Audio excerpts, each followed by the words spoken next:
امام ابن سیرین رحمۃ اللہ علیہ کے پاس ایک شخص آیا اور آ کے کہنے لگا حضرت رات میں نے خواب کے اندر آگ دیکھی ہے. تو امام ابن سیرین رحمۃ اللہ علیہ نے فرمایا اللہ تجھے مال دے گا. تھوڑی دیر کے بعد دوسرا شخص آیا, چند مہینوں کے بعد, حضرت میں نے خواب کے اندر آگ دیکھی ہے. تو علامہ ابن سیرین رحمۃ اللہ علیہ جن کے پاس تعبیر و رویا کا علم تھا, خوابوں کی تعبیر کے ماہر تھے, فرمانے لگے کہ تجھے نقصان ہوگا. تو ایک خادم کہنے لگا حضرت چند مہینے پہلے ایک بندہ آیا, اس نے یہی خواب بتلایا تو آپ نے کہا تجھے مال ملے گا, نفع ہوگا. اس نے وہی خواب بتلایا تو آپ نے کہا نقصان ہوگا. امام ابن سیرین رحمۃ اللہ علیہ نے فرمایا کہ پہلے بندے نے خواب سردیوں کے اندر دیکھا تھا اور سردیوں کے اندر آگ بندے کو نفع پہنچاتی ہے. اس بندے نے خواب گرمیوں کے اندر دیکھا ہے اور گرمیوں کے اندر انسان آگ کے پاس بیٹھنا پسند نہیں کرتا. تو میں نے خواب کی تعبیر موقع محل کو دیکھتے ہوئے بیان کی ہے. علامہ ابن سیرین رحمۃ اللہ علیہ کے پاس ایک شخص آیا, حضرت میں نے خواب کے اندر دیکھا کہ میں آذان دے رہا ہوں. تو علامہ ابن سیرین رحمۃ اللہ علیہ نے فرمایا کہ تو حج کرے گا, حج کے سفر پہ جائے گا. دوسرا شخص آیا, حضرت میں نے خواب کے اندر دیکھا آذان دے رہا ہوں. تو حضرت نے فرمایا کہ تیرے ہاتھ کٹیں گے. خادم حیران پریشان, حضرت پہلے بندے نے آذان والا خواب دیکھا, حج کی تعبیر بتا دی. اس بندے نے آذان والا خواب دیکھا تو آپ نے ہاتھ کٹنے کی تعبیر بتا دی. تو علامہ ابن سیرین رحمۃ اللہ علیہ نے فرمایا کہ پہلا جو شخص آیا تھا وہ نیک اعمال والی زندگی گزارنے والا تھا.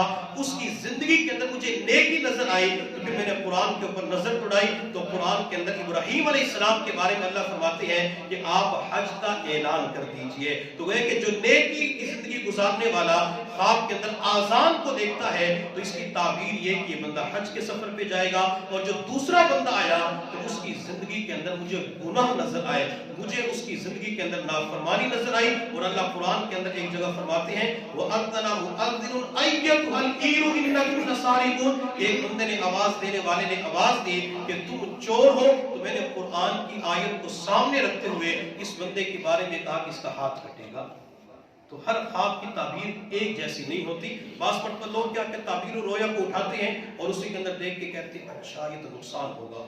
اور بعض مرتبہ کتابیں مل جاتی ہیں جنتری, تو اس کے اوپر انگلیاں پھیرتے ہیں کہ جہاں پہ جا کے انگلی رک جائے گی تو وہی خواب کی تعبیر ہوتی ہے. اور بعض ستاروں کو ملانے کی کوشش کر رہے ہوتے ہیں. شریعت مطالعہ کے مزاج کو سمجھیں, جو شریعت مطالعہ تعلیم دیتی ہے تو اس کے مطابق زندگی گزارے, انشاءاللہ فائدہ ہوگا. اپنا خواب حاسدین اور دشمن کو بیان نہیں کرنا چاہیے, بلکہ قرآن تو ہمیں یہ کہتا ہے جس بھائی کے ساتھ آپ کی نہیں بنتی اس بھائی کو بھی خواب نہیں سنانا چاہیے. حضرت یوسف علیہ السلام جب والد یعقوب کے پاس آئے, یا ابت انی رأیت احد عشر کوکبا والشمس والقمر رأیتهم لی ساجدین. ابا جان میں نے خواب کے دیکھا 11 ستارے, سورج اور چاند مجھے سجدہ کر رہے ہیں. تو یعقوب علیہ السلام نے کیا فرمایا؟ حضرت یعقوب علیہ السلام نے فرمایا لا تقصص رؤیاک علی اخوتک فیکیدوا لک شیئا. میرے بیٹے میں آپ کو نصیحت کرتا ہوں اپنا خواب اپنے بھائیوں کو نہ بتانا. کون فرما رہے ہیں؟ اللہ کے نبی یعقوب علیہ السلام. کس سے؟ جو بیٹا بعد کے اندر نبی بننے والا ہے کہ اپنا خواب اپنے بھائیوں کو نہ بتانا. ابا جان بھائی کو کیوں نہ بتاؤں؟ تو یعقوب علیہ السلام نے فرمایا فَيَكِيدُوا لَكَ شَيْئًا, وہ تیرے بارے میں کوئی چال چلیں گے, مکر چلیں گے, تجھے نقصان ہو جائے گا. تو خواب ہر کسی کے سامنے بیان نہیں کرنا چاہیے. حضرت صفیہ رضی اللہ تعالی عنہ حضور صلی اللہ علیہ وسلم کی زوجہ محترمہ ہے. غزوہ خیبر کے موقع پہ حضرت صفیہ ابھی مسلمان نہیں ہوئی تھی, یہ کسی اور کے ساتھ ان کا نکاح تھا, یہودیہ عورت تھی.